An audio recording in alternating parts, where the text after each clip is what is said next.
Amen. Qu'est-ce que c'est bon de louer Dieu ensemble. Les amis, on est en mode été en ce moment, ça veut dire qu'on n'a rien de prévu officiellement pour les enfants, mais il y aura des jeux et des choses à l'arrière pour eux aussi, pour que ça soit un peu plus court pour eux, parce que nous, on repart dans les actes. Je ne sais pas si vous vous rappelez de ce diapo, mais il y a 1 an, nous étions dans le livre des actes, et à Vertical, l'été, on passe du temps dans ce livre, et l'année dernière, on a passé du temps dans les 4 premiers chapitres, et puis là, on va passer du temps dans les 3 suivants, et pendant que vous ouvrez vos Bibles à Actes chapitre 5, j'aimerais vous faire un tout petit résumé de ce qu'on a vu dans ces temps-là, au travers d'un petit résumé que l'Écriture elle-même nous offre en Actes chapitre 5. Ouvrez vos Bibles, je commence à lire au verset 12. Beaucoup de signes et de prodiges se produisaient dans le peuple par les mains des apôtres. Ils se tenaient tous d'un commun accord au portique de Salomon. Je m'arrête déjà là. Ça, c'est le contexte dans lequel on est. Jésus est remonté au ciel, c'est l'ascension. Et là, il y a un changement, parce que quand Jésus monte, certes, il est plus présent, mais il envoie son Saint-Esprit. Et là, il se passe quelque chose de fort. Des hommes tout à fait normaux, qui ont l'habitude de pêcher le poisson, Dieu les utilise pour faire des miracles. Et on s'est émerveillé dans les premiers chapitres des Actes, de voir que Dieu va chercher des gens comme ça. Il les transforme par l'action de son Saint-Esprit et est même capable de les unir. Regardez, ils se tenaient tous d'un commun accord au portique de Salomon. C'est une des portes du temple. Ils sont là, les chrétiens. Verset 13, parmi les autres, personne n'osait se joindre à eux, mais le peuple les magnifiait. Parmi les autres juifs, on se demande quelle est cette nouvelle communauté chrétienne. À la fois, elle fascine et elle intrigue en même temps. Verset 14, de plus en plus de gens croyaient au Seigneur, une multitude d'hommes et de femmes. Là, il se passe quelque chose de fou dans le livre des Actes. Jésus n'est plus là et pourtant, il y a de plus en plus de gens qui croient en lui. Il n'est plus là physiquement à enseigner, mais par l'action de son Esprit Saint et par le témoignage des apôtres, des gens viennent à Christ. Et l'année dernière, on s'est intéressé à ça, à qui est ce Jésus. On a vu 4 essentiels sur lui, des choses qui sont tellement importantes, le fait que Dieu nous aime, que Dieu soit mort et ressuscité pour pardonner notre péché et qu'il soit allé dans les cieux. Et puis on nous dit, regardez que ces gens qui croient, c'est une multitude, il y en a beaucoup d'hommes et de femmes. Ce qui est créé par les gens qui croient, c'est un truc incroyable qui s'appelle l'Église. Des gens qui n'ont rien en commun, qui n'ont pas le même sang qui coule dans leurs veines, mais il y a le même sang qui a coulé à la croix pour eux. Et cette nouvelle famille, elle est incroyable. Et on s'était attardé sur quelles sont les caractéristiques finalement d'une Église. Verset 15, on nous dit qu'on apportait les malades dans les grandes rues et on les plaçait sur des litières et des grabats, pour qu'à la venue de Pierre, son ombre au moins puisse couvrir l'un ou l'autre. La multitude accourait ainsi des villes voisines de Jérusalem, portant des malades et des gens perturbés par des esprits impurs, et tous étaient guéris. Il se passe quelque chose d'incroyable, il y a une effusion de miracles. Et on s'était intéressé à cette question, pourquoi Dieu fait des miracles ? Est-ce que Dieu fait encore des miracles ? La réponse est oui. Et comment ça marche tout ça ? On a vu l'importance de la foi. Puis, on était arrivé à la fin du chapitre 4, début du chapitre 5, et là, ça parlait d'argent. Parce que les apôtres ont eu une opposition externe du Sanhédrin, du conseil de justice juif qui a essayé de les arrêter. Vous vous rappelez, Pierre et Jean qui sont amenés devant le tribunal qui a condamné Jésus à mort. Et ils n'arrivent pas à condamner Pierre et Jean. Pierre et Jean, ces 2 petits gars, leur clouent le bec. Parce que notre Dieu est inarrêtable et suite à ces persécutions entre guillemets externes, ils vont avoir des problèmes internes, là sur la gestion de l'argent. Normalement, église plus argent, ça doit être égal à générosité. C'est ça le principe biblique. Le problème, c'est que ça ne se passe pas tout à fait comme ça. Il y a des fauteurs de troubles ici et l'Éternel, malheureusement non, je ne peux pas dire que quelque chose que Dieu soit fait soit malheureux, mais Dieu va les punir de manière assez sévère. Et c'est pour ça que dans le peuple, on nous dit au verset 13, il y a ce mélange de crainte et en même temps d'admiration, il se passe quelque chose. Et c'est avec tout ça en tête que notre histoire continue. Aujourd'hui, on va s'intéresser à la question suivante. Comment est-ce qu'une église grandit ? Parce qu'on nous a dit, vous avez vu au verset 14, que de plus en plus de gens croient.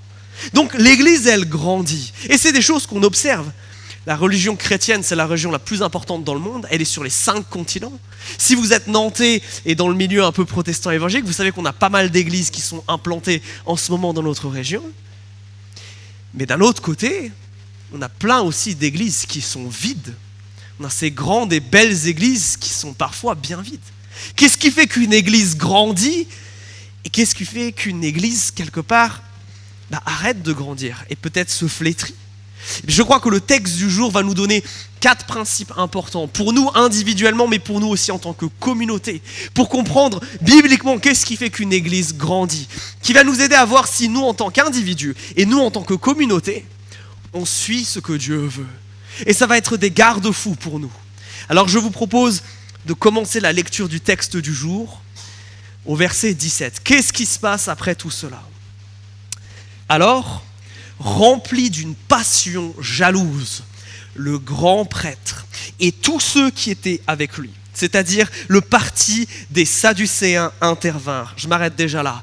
On a donc cette effervescence qui a lieu, et là on a les chefs du peuple juif, les chefs religieux, le grand prêtre qui est le plus grand, et les Sadducéens qui est une des familles dans la religion juive qui est les plus importantes. Et eux se disent, il faut intervenir. Alors verset 18, qu'est-ce qui se passe? Ils mirent la main sur les apôtres et les jetèrent dans la prison publique. Mais pendant la nuit, l'ange du Seigneur ouvrit les portes de la prison.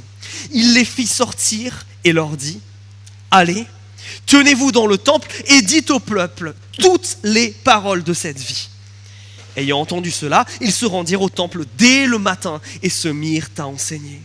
Le grand prêtre et ceux qui étaient avec lui arrivèrent. Ils convoquèrent le Sanhédrin, c'est le conseil de justice juif, c'est l'équivalent d'un tribunal, et toute l'assemblée des anciens des Israélites, et envoyèrent chercher les apôtres à la prison. Ils vont être jugés. Verset 22. Les gardes, à leur arrivée, ne les trouvèrent pas dans la prison. Ils s'en retournèrent et firent leur rapport en disant, nous avons trouvé la prison soigneusement fermée, et les gardiens étaient à leur poste devant les portes, mais quand nous avons ouvert, nous n'avons trouvé personne à l'intérieur. Lorsqu'ils eurent entendu cela, le commandant du temple et les grands prêtres, perplexes à leur sujet, se demandaient ce qu'il adviendrait de cette affaire. Quelqu'un vint leur annoncer, les hommes que vous avez jetés en prison se tiennent dans le temple et ils instruisent le peuple. On fait une pause ici. Ici, on a notre premier grand principe. Les Juifs et les chrétiens adorent le même Dieu. Nous croyons tous en Yahweh. Mais il y a une différence ici entre l'Église de Jésus-Christ qui grandit. On nous parlait tout à l'heure d'une multitude. Et chez les Juifs, c'est l'inverse. Et déjà dans ce texte, on note une différence fondamentale dans leur motivation. Regardez le verset 17. Quelle est la motivation qu'il y a derrière les Juifs?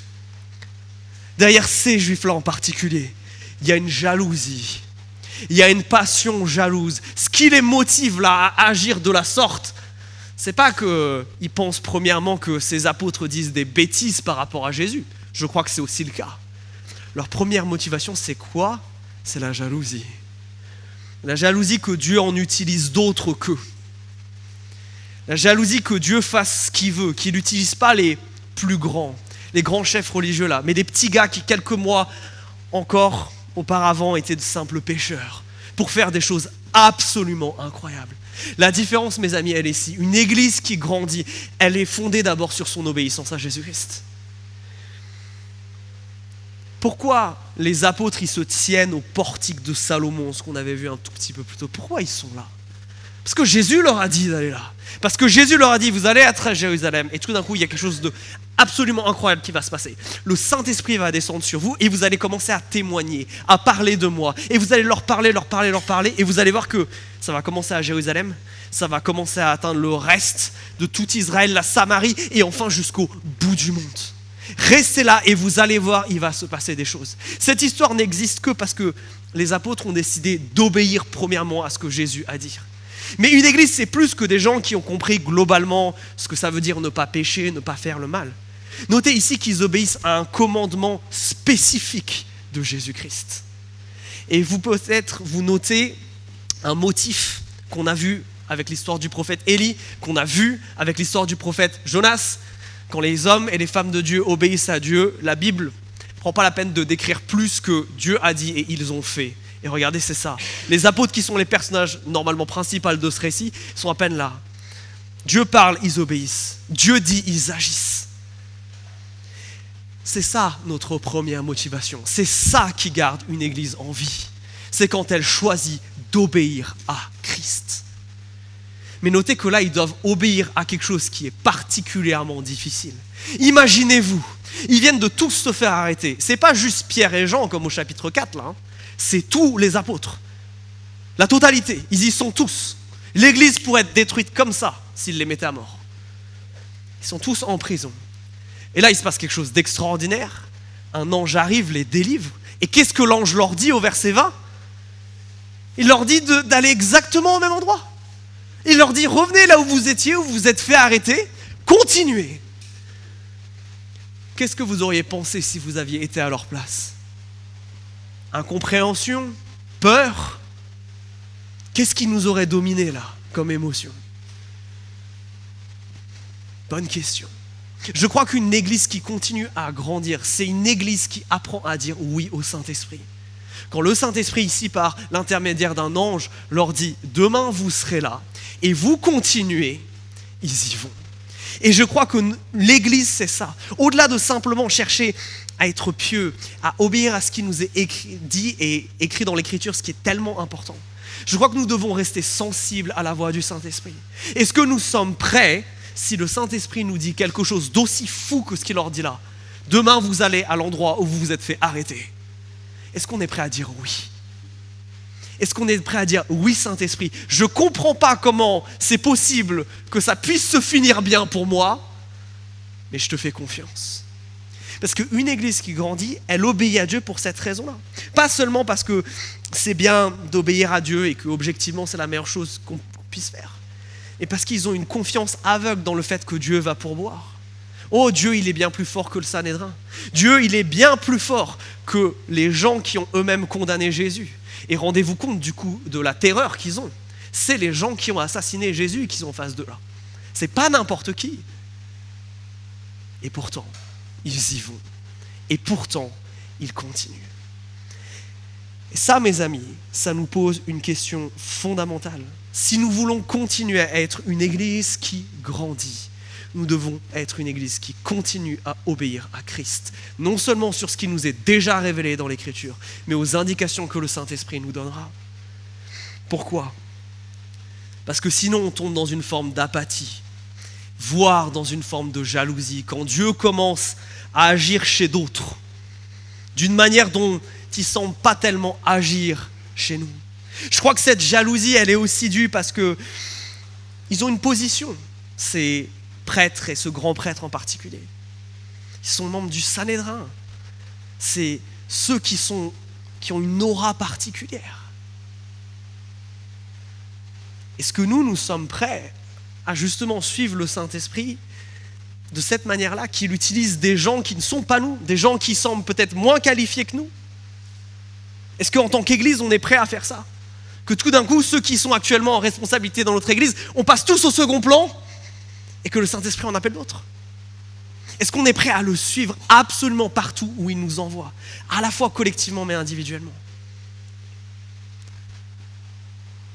Question tellement importante.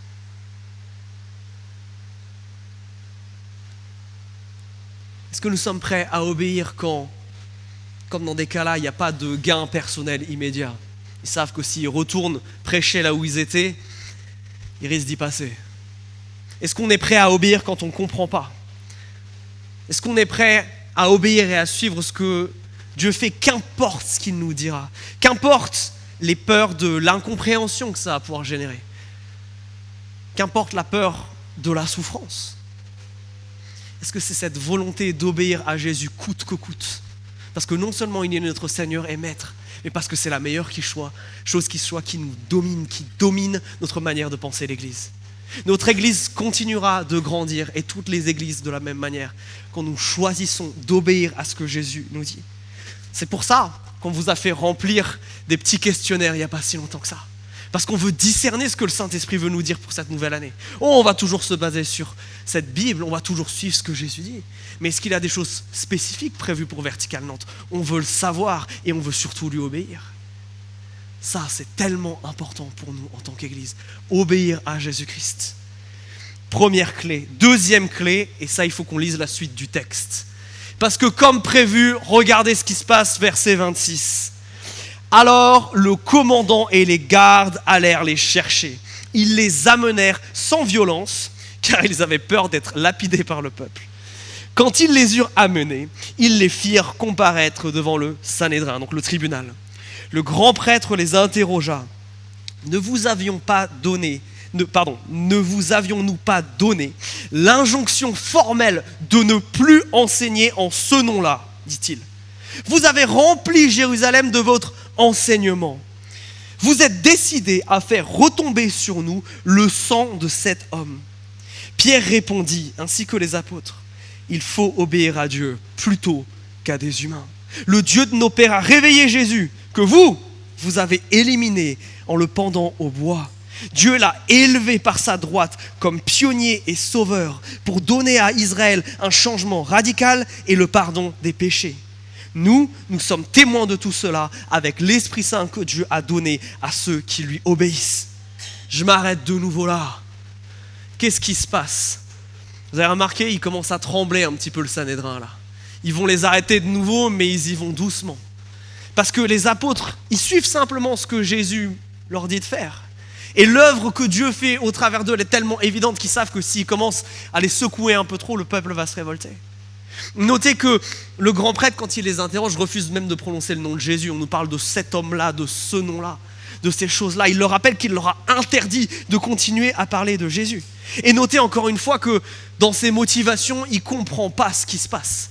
Ses motivations sont tellement pas bonnes qu'il n'est pas capable de voir ce que Dieu est en train de faire au travers des apôtres. Regardez, la fin du verset 28. Il croit que les apôtres continuent à prêcher et à parler de Jésus pour une raison qui est que pour faire, et c'est cette expression un peu bizarre, pour faire retomber sur nous le sang de cet homme. Qu'est-ce qu'il veut dire? Il veut dire par là, il pense que les apôtres, ils sont juste en colère parce que ce Sanhédrin a tué Jésus et que la seule raison pour laquelle ils continuent à enseigner, c'est quelque part pour créer une révolte populaire et pour que les gens s'en prennent au Sanhédrin. À quel point ces gens-là peuvent être en train de louper l'œuvre de Dieu ici. Ça me dépasse. Ils ont des miracles tout autour d'eux, ils voient des gens changer de vie et pourtant ils sont encore capables de croire le pire. Mais il y a un mot qui revient tout le temps dans ce texte. Il y a un mot qui est le sujet de l'obéissance. Je viens de vous dire juste avant qu'une église qui grandit, c'est une église qui obéit, mais qui obéit à quoi exactement dans ce texte? Vous avez noté quelle est la chose à laquelle ils doivent obéir au point où ils disent il y a une dichotomie là, soit on obéit à Dieu, soit on obéit aux hommes, et on n'a pas le choix, on va choisir d'obéir à Dieu. C'est quoi cette chose en particulier? C'est le fait d'enseigner, c'est le fait de parler de Jésus à ceux qui ne le connaissent pas. C'est pour ça que vous avez le verbe proclamer et vous avez aussi le verbe enseigner ou instruire, c'est-à-dire conforter les chrétiens dans leur connaissance de Christ, continuer à les enseigner, à les faire grandir. Une église qui grandit, elle est basée sur ce deuxième principe. Elle prêche Christ tout le temps. Regardez comme l'enseignement fait partie intégrante de ce texte. Si les apôtres n'étaient pas en train d'enseigner, déjà la Bible ne nous raconterait pas cette histoire. Pourquoi on les arrête? Parce qu'ils enseignent. Qu'est-ce que l'ange leur demande de faire? De continuer à enseigner. Verset 21, qu'est-ce qu'ils font? Ils vont enseigner. Qu'est-ce qui est rapporté aux prêtres au verset 25? Qu'ils continuent à enseigner. Qu'est-ce qu'on leur a dit de ne pas faire au verset 28? D'enseigner. Et qu'est-ce qu'ils font au verset 30 à 32? Ils délivrent même au grand prêtre un enseignement sur qui est Jésus. Ce texte est pétri de cette idée-là. Qu'une église qui grandit, elle grandit parce qu'elle parle de quelqu'un qui est important, qui est Jésus-Christ. Parler de Jésus, c'est ça la fondation d'une église. À partir du moment où le sujet principal de nos rassemblements, c'est ce qui se passe dans l'actualité, c'est nous-mêmes et c'est nos difficultés et c'est plus le grand et glorieux Jésus, alors on se met en danger. Alors on passe à côté de l'essentiel. Une église qui grandit, c'est une église qui reste centrée sur cette prédication de qui est Jésus-Christ. Et particulièrement dans deux domaines. Regardez ce qui nous est dit au verset 31, quand Pierre décrit Jésus ici, regardez. Dieu l'a élevé par sa droite comme pionnier et sauveur. Donc, pionnier, c'est l'idée d'un premier, et sauveur. Et dans quel but ? Pour donner à Israël un changement radical, vous avez le mot repentance peut-être là, et le pardon des péchés. Pourquoi c'est essentiel une prédication de Christ au-delà de ça devrait être normal qu'on pense comme ça. Il y a 2 domaines où ça a une influence directe, le pardon des péchés et le changement radical. Le problème, c'est que bien des fois, l'enseignement de qui est Christ et de la parole de Dieu passe au second, voire au 3e plan dans ces 2 domaines en particulier. Quand on se pose la question du pardon des péchés, on veut amener les gens à connaître Christ, qui comprennent leurs péchés et qui lui demandent pardon et qui vivent une vie nouvelle avec lui. Est-ce qu'on prêche Christ en premier ? Est-ce que notre premier réflexe c'est d'arriver et de parler de l'évangile ? Moi j'ai l'impression qu'on a plutôt tendance à faire comme le conseil juif ici, à faire des stratégies. Oui, quand on parle d'évangélisation, on ne parle pas premièrement de dire l'évangile. On parle de se faire des amis. On parle de raconter notre histoire personnelle. C'est pas une mauvaise chose, hein, mais ça n'a jamais sauvé personne. C'est pas faire des événements. Même, je dirais pire, maintenant faire des événements, c'est devenu l'évangélisation en elle-même au lieu d'être le contexte, le paquet cadeau dans lequel on offre cet évangile. Mes amis, l'Écriture nous le rappelle avec tellement de force. La puissance pour que quelqu'un passe de la mort à la vie, pour que quelqu'un soit pardonné, elle est dans ces beaux mots de l'évangile. Christ mort pour nos péchés et ressuscité le 3e jour. Si ces choses ne sont pas dites, ne sont pas expliquées, ne sont pas au cœur de ce que nous faisons en tant qu'Église, nous passons à côté de l'essentiel et rapidement notre Église arrêtera de grandir. Parce que Dieu n'enverra pas des gens là où la parole n'est pas prêchée. Parce que Dieu ne fera pas rentrer dans un bâtiment des gens qui ont besoin de recevoir la vie s'ils ne la recevront pas. C'est tellement essentiel. 2e domaine, on nous disait pour le changement radical ou la repentance. La repentance et le pardon des péchés, souvent dans nos têtes, on fait une forme d'équation où globalement c'est la même chose. Quand je me repens, c'est que je demande pardon à Dieu. Non. Dans la Bible, le mot repentance, c'est vraiment, dans la traduction que je vous ai donnée, c'est très bien traduit, changement radical. Là aussi, Christ bien souvent passe au dernier plan. Quand on veut changer, qu'est-ce qu'on fait ? On va demander conseil à tout le monde sauf à Jésus. On va passer plus de temps à scroller sur nos téléphones et regarder des tips qu'à genoux dans la prière. On va lire du développement personnel au lieu de se laisser transformer par le Saint-Esprit. On va chercher à se discipliner, à changer notre comportement par la discipline, au lieu de laisser Christ transformer notre cœur. Ça, c'est tellement important. En tant que chrétiens, nous cesserons de grandir le moment où Jésus ne sera plus la raison, le moteur et le moyen par lequel nous faisons absolument tout ce que nous faisons.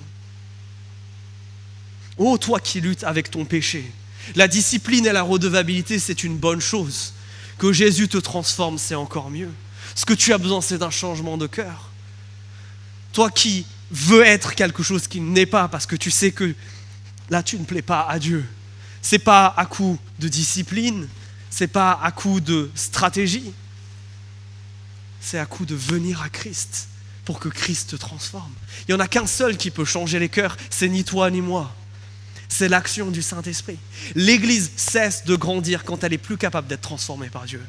Quand elle est plus capable d'être ce lieu où la vérité est proclamée et explose et transforme des vies. Celles qui connaissent déjà Christ et celles qui ne le connaissent pas encore. Et mes amis, ça c'est tellement important pour notre été. L'été, c'est le moment où on prend un petit peu de repos et généralement on fait un petit bilan de comment s'est passée l'année, la vie de famille, tout cela. Cette année, ne laissez pas Christ hors de l'équation. Avant de commencer à faire les plans pour l'année prochaine de ce qu'on veut faire, de ce qu'on veut vivre, et si on les commençait à genoux dans le jeûne et la prière, si on allait chercher dans l'Écriture la sagesse qu'elle renferme, plutôt que d'essayer d'inventer 1001 stratégies. Si on revenait à Christ de manière tellement simple qu'ensuite ça pouvait transformer les choses. Parce qu'aux machinations politiques ici du Sanhédrin, qui veut les faire taire, qui les arrête, qui débat, qui essaye de trouver, qui se prend la tête avec tellement de choses, les apôtres opposent la simplicité de la prédication de l'évangile. Parce que cette parole de Dieu, comme nous dit l'Écriture, elle est vivante, elle est active, mais surtout elle a le pouvoir de transformer. Elle est utile pour absolument tout, cette Écriture. Comment ça se passe en ce moment avec Christ et avec sa parole? Est-ce que tu arrives au bout de ton année et tu es incapable de te rappeler de ce que tu as lu cette année dans la Bible? Mes amis, tout part de là. On connaît Christ en ouvrant sa parole. C'est là où le Saint-Esprit nous parle de la manière la plus directe et la plus claire qui soit. Oh, venons à Jésus. Grandissons, c'est le moyen de croissance. La proclamation de l'Évangile dans nos vies, par la lecture de la parole. Notez aussi quelque chose d'intéressant. Quand l'ange leur parle, il a une phrase bizarre au verset 20. Il leur dit, au verset 26, il leur dit, dites au peuple toutes les paroles de cette vie. Les paroles de cette vie, ça fait référence à la vie chrétienne. Parlez-leur de tout, mais de absolument tout. Je crois qu'un des autres problèmes, c'est non seulement pas qu'on mette la parole de Dieu et l'évangile au centre de ce qu'on fait, mais c'est que certaines fois on sélectionne. Il y a des choses dont on n'aime pas parler, ou on met sous le tapis. Mais dans l'histoire du christianisme, c'est quand on est revenu quelque part, d'arrêter de cacher ces choses, qu'on les a remis en lumière, que la foi a explosé. Je vous parlais de Jonathan Edwards il y a quelques semaines, de cet homme qui s'est remis à prêcher dans un contexte de l'Amérique de la fin du XVIIIe siècle, l'importance de l'idée que nous sommes tous pécheurs, et que nous sommes tous, l'image qu'il utilise, c'est des araignées qui se balancent au-dessus du vide. Que si nous ne venons pas à Christ, la fin de notre vie nous fait tomber et nous sommes tous condamnés. Oh, ça ne fait pas plaisir de parler de jugement. Ça ne fait pas plaisir de parler de péché. Ça ne fait pas plaisir de parler des standards éthiques de l'Écriture. Mais est-ce que nous croyons que justement cette parole elle est assez suffisante pour nous transformer, pour transformer les autres et pour les sauver? Est-ce que nous n'avons pas honte, comme nous disait Paul, de tout cet évangile qui est capable de littéralement être une puissance qui sauve? Est-ce que nous avons peur de la vérité qui nous est dite ici? Ou est-ce que nous sommes prêts à y obéir? Une église qui grandit, c'est donc une église qui choisit d'obéir à Christ. C'est une église qui prêche Christ dans sa vie et dans la vie des autres. Troisième chose qu'on va voir maintenant dans la réaction des prêtres. Il va se passer quelque chose d'intéressant. Ils étaient jaloux au départ, ensuite ils avaient un peu peur. Maintenant, verset 33, exaspérés. Ceux qui les écoutaient étaient décidés à les supprimer. Mais un pharisien nommé Gamaliel, maître de la loi, estimé de tout le peuple, se leva dans le Sanhédrin et donna l'ordre de faire sortir ces gens un instant. Puis il dit, hommes d'Israël, prenez garde à ce que vous allez faire à l'égard de ces gens-là. Avant ces jours-ci, en effet, s'est levé Teudas, qui se disait être quelqu'un, et auquel se sont ralliés environ 400 hommes. Il a été supprimé et tous ceux qui s'étaient laissés persuader par lui ont été mis en déroute. Il n'en est rien resté. Après lui s'est levé Judas, le Galiléen, à l'époque du recensement, et il a entraîné du monde à sa suite. Lui aussi a disparu et tous ceux qui s'étaient laissés persuader par lui ont été dispersés. Maintenant, je vous le dis, ne vous occupez plus de ces gens-là et laissez-les aller. S'il s'agit d'une décision ou d'une œuvre humaine, elle disparaîtra. Mais si cela vient de Dieu, vous ne pourrez pas les faire disparaître. Prenez garde de ne pas vous trouver en guerre contre Dieu. Ils se laissèrent persuader par lui. Qu'est-ce qui se passe ici? Gamaliel, personnage hyper important, c'est lui qui a tout enseigné à l'apôtre Paul, fait sortir les apôtres de la salle et ils ont entre guillemets un meeting dans le meeting, un temps un peu privé. Il leur dit, les amis, faites attention, parce que l'expérience nous a prouvé quelque chose. C'est que quand il y a quelqu'un qui se prend pour quelqu'un d'important, qui se prend pour quelqu'un qui vient de Dieu, comme ce gars-là, Teudas ou Judas, et qui ne vient pas de Dieu, eh bien quand le leader du groupe meurt, les gens se dispersent et il ne se passe plus rien. Et Gamaliel se dit, mais si ça se trouve, c'est la même chose avec ses apôtres. Leur leader, là, le Jésus, on l'a mis à mort, on l'a exécuté, il est parti. Donc ils vont se disperser. Si ça ne vient pas de Dieu, ça va s'arrêter. Si ça vient de Dieu, par contre, il y a un problème. Parce qu'on ne pourra pas l'arrêter. Qu'est-ce que Gamaliel est en train de donner comme leçon? C'est celle qui est marquée là. C'est que ce qui vient de Dieu, ce qui est saint, finit toujours par grandir, finit toujours par se multiplier. Ah oui, tout ce qui grandit et tout ce qui se multiplie ne vient pas forcément de Dieu. Mais tout ce qui vient de Dieu finit toujours par se multiplier, finit toujours par grandir. Et c'est pour ça que Gamaliel leur dit, ça serait même futile d'essayer de s'opposer à ça si ça vient de Dieu. C'est totalement futile. Si c'est Dieu qui veut ce mouvement-là avec ses apôtres, ils réussiront, leur truc va grandir, il ne va pas s'arrêter. Si ça vient de Dieu, ça se multiplie. Et ça, c'est tellement important pour nous à comprendre en tant qu'Église.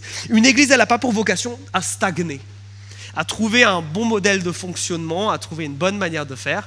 Puis on s'assoit, puis on vient de temps en temps le dimanche et on rentre dans une petite routine et c'est sympathique. Non.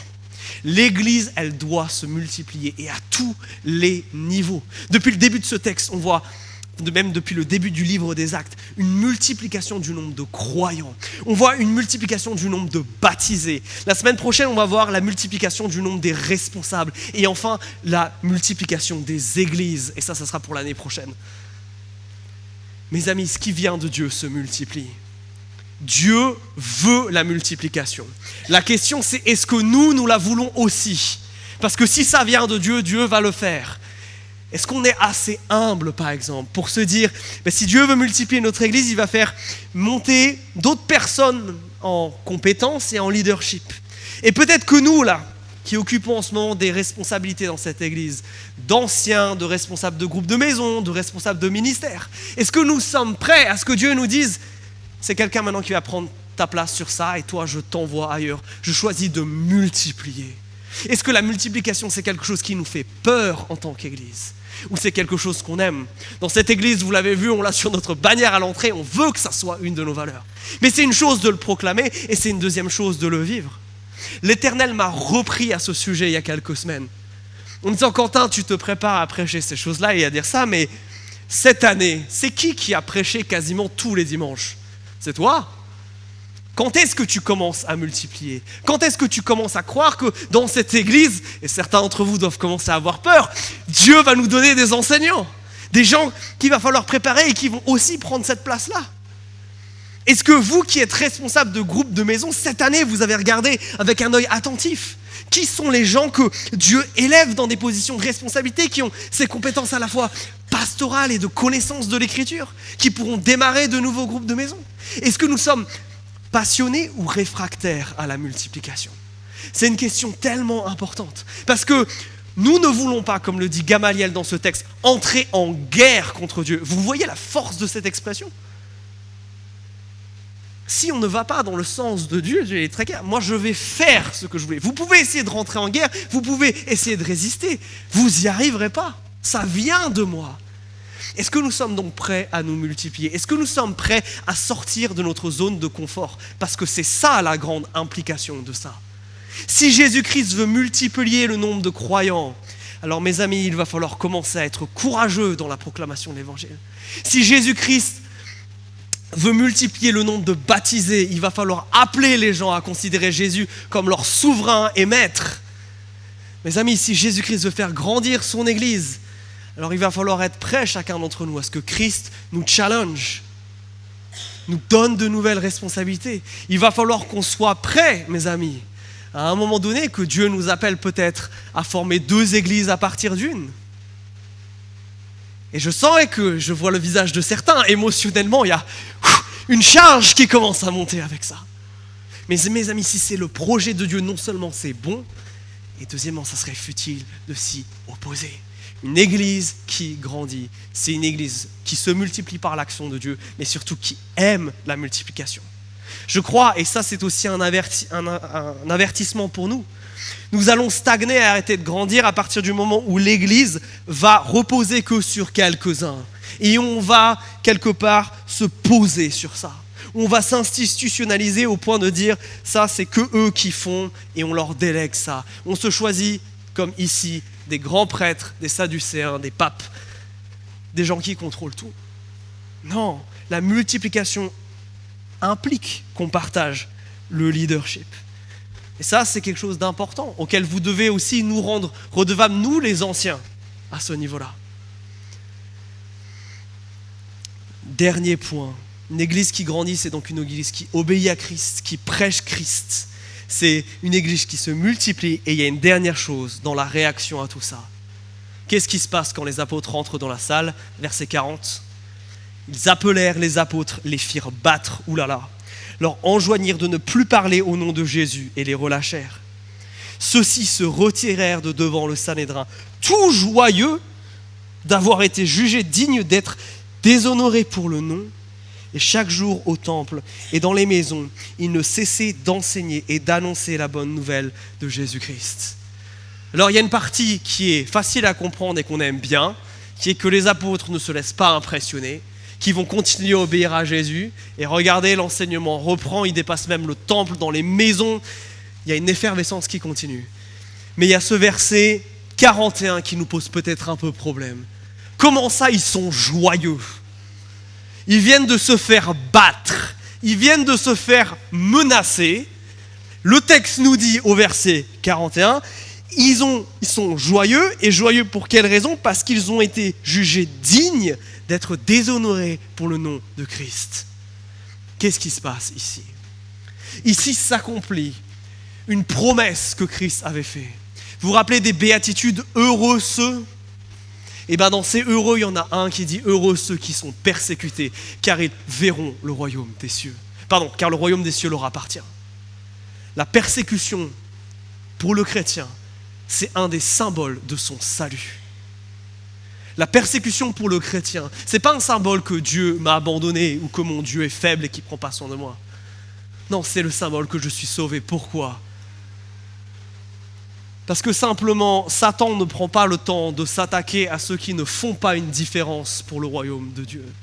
Oh, si nous sommes déjà Satan, si nous sommes déjà perdus dans notre péché et ne faisons pas de différence, Satan va nous laisser tranquilles. Ces hommes-là, il leur arrive tellement et tellement et tellement de galères, et c'est pour une bonne raison. C'est parce qu'ils font avancer le royaume de Dieu. Un prédicateur que je connais disait: je veux que le jour de ma mort, l'enfer soit en allégresse, parce que je ne serai plus capable de me battre pour le royaume de Dieu. Waouh! Est-ce que nous avons la même joie à se dire nos difficultés, c'est pas juste de la malchance, c'est pas le symbole que notre Dieu n'en a rien à faire de nous, je ne sais pas quoi, mais c'est le symbole que nous avons un impact pour le royaume de Dieu. C'est le symbole de notre salut en Jésus-Christ. Et parce que ça, c'est tellement fort, il y a une joie qui en ressort. Et ça, c'est absolument incroyable. Parce que cette joie, elle n'est pas compréhensible humainement parlant. Notre joie, d'habitude, elle dépend des circonstances. Et c'est pour ça que ça nous choque. Dans les circonstances dans lesquelles ils sont, ils ne devraient pas être joyeux. Mais cette joie-là que Dieu donne, c'est une joie que Dieu donne quand nous choisissons de lui obéir. Et c'est ça qui est fantastique avec notre Dieu. C'est que non seulement il nous demande d'obéir parce que c'est notre Seigneur, parce que c'est objectivement bien, mais parce qu'au travers de notre obéissance, Dieu nous donne. Et Dieu nous donne la joie. Est-ce qu'on se rend compte d'à quel point cette phrase est extraordinaire ? Au travers de l'obéissance, Dieu donne. Pas comme dans un échange. Pas d'une manière marchande. Mais parce que Dieu nous a créés pour être en relation avec lui et pour être satisfaits quand nous lui obéissons. Et ça nous pose une question. Sommes-nous des chrétiens joyeux ? Sommes-nous des chrétiens heureux ? Peut-être que cette joie, on ne la voit pas parce qu'on n'est pas dans l'obéissance. Ou parce qu'on est peut-être trop focalisé sur ce qui nous arrive à nous et on n'est plus capable de voir ce qui se passe dans le royaume des cieux. Mes amis, Satan ne peut pas faire grand-chose contre l'Église de manière frontale et directe. Par contre, il va mentir. Par contre, il va duper. Par contre, il va nous amener dans des endroits de jalousie, comme le Sanhédrin ici, au point d'être incapable de voir ce que Dieu est en train de faire, incapable de se réjouir que tout autour d'eux, il y a des gens qui sont guéris et transformés. Mes amis, c'est ce type de chrétiens que nous voulons être. Des hommes et des femmes qui obéissent à Dieu, qui prêchent Christ dans leur vie et autour d'eux. Des gens qui prennent plaisir et qui se réjouissent dans l'obéissance. Des gens qui veulent la multiplication. Et mes amis, je vous propose un instant de peut-être silence par rapport à tout ça. Peut-être de faire un petit point sur tout ça. Maintenant que l'été approche, c'était comment cette année? Est-ce que cette année, j'ai grandi, moi qui fais partie de l'Église? Est-ce que j'ai grandi, pas qu'en nombre, vous le voyez, mais grandi en qualité? Jésus s'intéresse surtout à la qualité des disciples plus qu'à leur quantité. Est-ce que je suis passionné par l'obéissance à mon Dieu? Est-ce que j'ai ce feu qui brûle en moi de vouloir proclamer Christ? Est-ce que mon réflexe à moi, quand ça va mal, quand c'est dur, c'est de partager Christ autour de moi? Est-ce que c'est ça? Est-ce que j'ai à cœur de voir mon Église se multiplier, de voir des gens venir à lui? Est-ce que je me bats pour ça ou je me bats pour créer ma place, pour créer mon petit trou? Mes amis, la bonne nouvelle, c'est que notre Dieu nous aime tellement qu'il veut nous transformer. Notre Dieu nous aime tellement que même si on fait un constat à la négative de toutes ces choses-là, c'est pas la fin. Parce que Jésus-Christ a décrété que son message allait aller jusqu'au bout du monde et il ne va pas s'arrêter. Parce que Jésus-Christ aime tellement ce monde et vous aime tellement qu'aujourd'hui peut être un jour de changement. Jésus-Christ est tellement grand et nous aime tellement qu'il n'y a aucune détermination en dehors de lui. Il n'y a aucun péché qui soit trop grand, aucune difficulté, aucune barrière qui soit trop élevée pour que le Saint-Esprit la renverse. La bonne nouvelle, c'est que nous croyons en ce Dieu qui est fondamentalement bon. Et c'est ce que je vous propose maintenant de déclarer. Que sur ces choses où il y a une difficulté, sur ces choses où là j'ai besoin d'un changement, de redéclarer cet évangile, de redéclarer notre Dieu qui aime ce monde et qui nous aime, que le mal est brisé à la croix et que Christ vaincra, que la grâce nous est offerte et que le changement est encore possible aujourd'hui.